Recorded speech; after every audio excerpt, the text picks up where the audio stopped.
हे friends, कैसे हैं आप सब। मैं आपका दोस्त कृष्णा रोहिड़ा आज फिर से लौटा हूँ आप लोगों के सामने एक नया केस लेकर। गाइस, आज का जो हमारा लीडिंग केस है वो इंडियन कॉन्ट्रैक्ट एक्ट 1872 के ऊपर है। चलिए गाइस, चलते हैं केस की ओर। क्या बोलता है आज का case. State of Madhya Pradesh versus Kaluram, AIR 1967 SC 1105। Guys का सब्जेक्ट मैटर ये है कि इस कहानी में दो सेक्शंस की बात की गई है। Section 83 of Indian forest act और 141 ऑफ इंडियन कॉन्ट्रैक्ट एक्ट। इसमें ये है गाइस, इस केस के दौरान ये डिसाइड हुआ कि जो हमारे क्राइटर है वो अपने पॉजिटिव एक्शन के तौर पे भी पैसा वसूल सकती है और अपने इन एक्शन के तरीके से भी पैसा वसूल सकती है। अब इसको मैं ये कह सकते हैं आपकी जो डीड तैयार होती है और जो सेक्शन 83 है उसमें यह दिया हुआ है कि अगर जो अमाउंट पहला दिया हुआ है, फर्स्ट चार्ज में जो अमाउंट दिया हुआ है वो एक फर्स्ट अमाउंट है, फर्स्ट चार्ज है, पर उस प्रॉपर्टी में तब भी फॉरेस्ट ऑफिसर का अधिकार रहेगा। सेकंड में ये दिया हुआ है कि वो जो अमाउंट उसको लेना रहता है पार्टी से, वो ऑक्शन के दौरान सार्वजनिक बोलियां लगवा के वो पैसा सामान बेच के वसूल सकता है और उसका अधिकार तब भी वहाँ बना रहेगा, कब्जा बना रहेगा जब तक वो अपना पैसा वहाँ से वसूल नहीं लेता। तीसरे पॉइंट में दिया होगा इस जो भी सरप्लस मतलब वसूलने से ज़्यादा अमाउंट अगर निकल आता है तो 2 महीने के अंतराल में जिस पार्टी ने धोखा दिया है वो भाग गई है, वो आकर क्लेम करे उस चीज़ के प्रति, तो वो पैसा वसूल सकती है। अदरवाइज गवर्नमेंट में वो जो अमाउंट है समा जाएगा, फॉरफिट हो जाएगा। इसमें सेक्शन 141 के तहत ये बात की गई है कि जो श्योरिटी होता है, श्योरिटी का अधिकार बनता है क्रेडिटर की प्रॉपर्टी में कि भाई वो क्रेडिटर जिसने मॉर्गेज किया हुआ है, मीन्स यहाँ पे जो था वो प्रॉपर्टी जो थी जहाँ पे वो अपना जो पेड़ों की बात चल रही थी, काटने की बात चल रही थी, वो गवर्नमेंट ऑफिसर के पास था।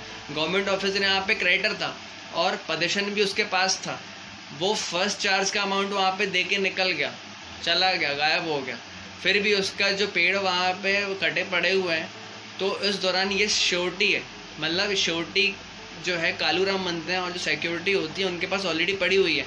तो यहाँ पे एक केस डिसाइड करता है कि वो बंदा भाग के फर्स्ट चार्ज दिया उसने, अगर वो काम करता है तो भी वो क्रेडिटर का पैसा लौटा सकता है और नहीं देगा, नहीं लौटाता है पैसा, तो जो उसका ऑलरेडी जो पेड़ कटे पड़े हुए हैं जो काटने, उससे फॉरेस्ट ऑफिसर उसे बेच के उससे पैसा वसूल सकती है।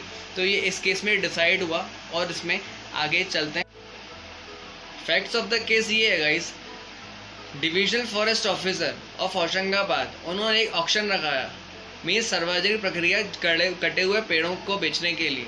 तो गाइस होता ही हुआ है, वो डेट होती है 27/1954, खेप नंबर 66, देखना रांगी सोनी। उस तहत जगत राम जो होते हैं वो आगे आते हैं और उन्होंने सबसे बड़ी बिड लगाई होती है 12,100 रुपये की। इस तहत गाइस उन्हें 4 इंस्टॉलमेंट में अमाउंट देना होता है, जो कि बनता है 3,025 रुपये। जो पहला अमाउंट देना होता है वो तुरंत देना होता है, बाकी के 3 अमाउंट जो है उनको डेट मिल जाती है। जो पहला अमाउंट वो देते हैं वो 28/7/1954 को देते हैं, मीन्स उसके 8वें दिन पे। और जो बाकी उनको देना रहता है वो बनती है डेट 1/12/1954, सेकेंड बनती है 1/2/1955 और थर्ड बनती है 1/5/1955। इस तरह के 3 डेट्स में उनको अमाउंट और देना होता है। ये जो डेट्स होती हैं बनती हैं फेवर ऑफ MP गवर्नर के टर्म्स एंड कंडीशन पे सारी चीज़ होती हैं, उस चीज़ पे साइन करते हैं। और जो श्योरिटी बनते हैं नाथूराम और कालूराम, इस तहत ये श्योरिटी बन जाते हैं, इन्हें गारंटी ले ली होती है। होता ही होगा जो जगत राम होते हैं उनने बहुत ज़्यादा ही अमाउंट में उस चीज़ को बेच दिया होता है, मतलब ऑलमोस्ट सारा बेच दिया होता है और उनने इंस्टॉलमेंट चुकाई नहीं होती है। इस तहत गाइस जो कालूराम होते हैं, गवर्नमेंट जो होती है इनका गला पकड़ती है, बोलती है भाई आप बकाया दो। वो तो चंपत हो गए, आप बकाया दो और आपसे हम पैसा वसूल लेंगे जो हमारे लैंड रेवेन्यू का निकलता है। कालूराम जी जैसे तंग आ चुके थे, अब वो करें क्या। उनके पास एक लास्ट ऑप्शन था, उन्होंने ट्रायल कोर्ट में सूट लगाया एडिशनल डिस्ट्रिक्ट जज के पास स्टेट गवर्नमेंट के खिलाफ। उन्होंने अपनी बात रही कि मैं लायबल नहीं हूँ उस चीज़ के लिए, बिकॉज ये सारा जो मुद्दा है इसमें जगत राम ही मेन कॉन्ट्रैक्टर है और अगर मैं श्योरिटी था और वो सेकंड इंस्टॉलमेंट थर्ड इंस्टॉलमेंट नहीं दे पा रहा था, नहीं दे रहा था और उसने सारा सामान बेच लिया, मतलब जो सारी लकड़ियाँ सारे जो पेड़ थे उसे बेच लिए, तो उस टाइम फॉरेस्ट ऑफिसर क्या कर रहा था। ये सेक्शन 82 और 83 के अंदर दिया हुआ है, जब तक उसको पैसा नहीं मिलता तो उसके लिए जो है फॉरेस्ट ऑफिसर लायबल रहेगा, सारा पोजीशन सारा रिकवरी के लिए वो देख सकता है। और वो उसमें ये भी दिया हुआ है कि अगर वो पैसा नहीं निकलता है तो फॉरेस्ट ऑफिसर वहाँ से पैसा निकाल सकता है। तो वो कॉन्ट्रैक्टर ने इतना सब कुछ कर लिया और वो बंदे जो फॉरेस्ट ऑफिसर वो क्या कर रहे थे, ये उनकी नेग्लिजेंस है कि उन्होंने उस चीज़ को ध्यान नहीं रखा। उस सिक्योरिटी जो पेड़ जो वहाँ पे कटे हुए थे पेड़, उस चीज़ पे उनकी सिक्योरिटी का जो अधिकार था उसने कैसे खो दिया, ये उनकी लापरवाही है। तो इसके तहत अगर वो नहीं भी दे रहा था तो उसको मना करना चाहिए था, आपको रोकना चाहिए था और मुझे बताना चाहिए था कि मैं उस चीज़ को फिर बेचूं अपने तरीके से और पैसा निकाल के दूं। जब आपने मुझे यही भी नहीं बताया तो उसमें मेरा रोल कॉल कैसे हो गया और मैं ऐसे बीच में कैसे आ जाऊँ और आप मुझसे कैसे पैसा वसूल सकते हो। तो इस चीज़ को ट्रायल कोर्ट ने सुनने के बाद उनको केस से बरी कर दिया, उनको डिसमिस कर दिया और उनको डिस्चार्ज कर दिया और कहा कि मेन जो है आपको पैसा वसूलना है तो जगत राम से पैसा वसूलना है। तो इसके बाद हुआ यूँ गाइस कि वो पहुँचते हाई कोर्ट में उन्होंने अपील लगाई। स्टेट गवर्नमेंट ने ये कहा कि भाई हम तो इससे पैसा वसूलेंगे क्योंकि जगत जो ये जो हमारा श्योरिटी है। तो इसके तहत उन्होंने अपनी बात रखी कि हाई कोर्ट ने भी सेम चीज़ सिमिलर कह दिया कि नहीं, ये जो श्योरिटी है ये इनको डिस्चार्ज किया जाता है और आप ये पैसा वसूलेंगे जगत सिंह से ही पैसा वसूलेंगे। इसके बाद होता ही होगा इस अब ये पहुंचते हैं सुप्रीम कोर्ट ने इन्होंने स्पेशल अपील लगाई। उन्होंने फिर से यही बात रखी अपनी। तो जो सुप्रीम कोर्ट है उन्होंने इस चीज़ को ऑब्जर्व किया और सेक्शन 82 और 83 के अंदर बिल्कुल डीपली स्टडी करने के बाद कहा कि जो फॉरेस्ट ऑफिसर है इसका अधिकार बनता है अगर फर्स्ट चार्ज अमाउंट उसे मिलता है तो उसके बाकी का अमाउंट तक उसका पूरा पोजेशन, उसका पूरा रिकवरी का अधिकार रहता है, उस पर वो देख रेख कर सकता है। और अगर जब तक उसे पैसा नहीं मिलता उन चीज़ों पे वो बाउंड रह के उन चीज़ों का पैसा वसूलने तक उसकी जिम्मेदारी होती है। और अगर पैसा नहीं निकलता तो सार्वजनिक तरीके से बोलियां लगवा के उस पेड़ों को बेच के, उस सामान को बेच के अपना पैसा वसूल सकता है। तो इसके तहत जो है यहाँ पे अब फॉरेस्ट ऑफिसर की लापरवाही है कि उसने सामान को अपने आंखों के सामने बेचते हुए देखा, उसने लापरवाही करी, पैसा नहीं मांगा, उसे याद नहीं दिलाया, ना दोहराया। वो क्या कर रहा था उस टाइम पे, उसकी लापरवाही है।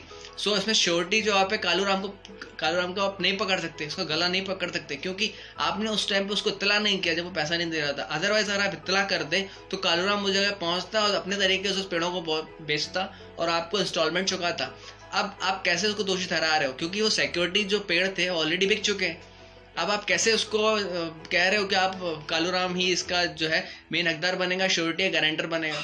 आपका जो लापरवाही है उसका हकदार कौन है इसके तहत? तो फॉरेस्ट ऑफिसर की यहाँ पे गलती पकड़ाई गई और उन्होंने यही कहा कि जो इंस्टॉलमेंट्स थी और जब तक नहीं दे रहा था तब तक आपको सारे पेड़ों को अपने कब्जे में रखना चाहिए था, सिक्योरिटी बनती है वो। क्योंकि सेक्शन 141 के तहत ये दिया हुआ है कि जो लेनदार है, लेनदार की आंखों के सामने मूल श्रेणी मतलब कि प्रिंसिपल डेप्टर और श्योरिटी दोनों एक जैसे होंगे। मूल श्रेणी प्रिंसिपल डेप्टर अगर नहीं देता है सामान तो बचेगा श्योरिटी मतलब गारंटर, वो पैसे देगा।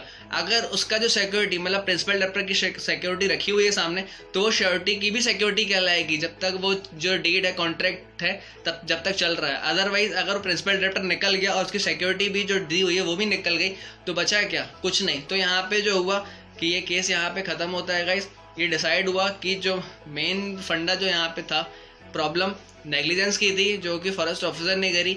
इसमें गलती कालूराम की कहीं पे भी नहीं है और बचती है गलती तो फॉरेस्ट ऑफिसर की बचती है, उन्होंने इंस्टॉलमेंट का। सुप्रीम कोर्ट ने भी यहाँ पे स्टेट गवर्नमेंट की अपील को डिसमिस कर दिया और ये आदेश पारित किया कि जो कॉस्ट है जो कालूराम का लगा हुआ है उन्हें वापस दिया जाए। इसके तहत प्रिंसिपल लॉ लेट डाउन ये कहते हैं गाइस कि क्रेडिटर चाहे तो मीन्स लेनदार चाहे तो सीधे हाथ से पैसा ले ले, चाहे तो उंगली टेढ़ी कर ले। तो गाइस यहाँ पे उंगली टेढ़ी करने का यहाँ पे इस केस में इनको मौका ही नहीं मिला क्योंकि जो इनकी लापरवाही थी खुद के ऑफिसर से थी। कालूराम के बीच में नहीं आया लकड़ी बेचने के लिए जब जगत राम जी चंपत हो गए थे। तो गाइस यहाँ पे गलती लापरवाही सिर्फ स्टेट गवर्नमेंट की है और जगत राम की है। तो गाइस वो चाहे तो पैसा रिकवर कर सकते थे लकड़ियाँ बेच के, पर वो नहीं कर पाए क्योंकि गाइस इसमें गलती उनके खुद के घर की थी, मीन्स फॉरेस्ट ऑफिसर्स की थी। कैसा लगा ये केस गाइस? मैं कृष्णा अरोड़ा फिर से आता रहूँगा नए केसेस के साथ। लाइक शेयर एंड कमेंट जरूर करिएगा। मिलता हूँ गाइस नए केस के साथ और सब्सक्राइब करना, बेल बटन जरूर दबाना भूलना मत। मिलते हैं guys, thank you so much.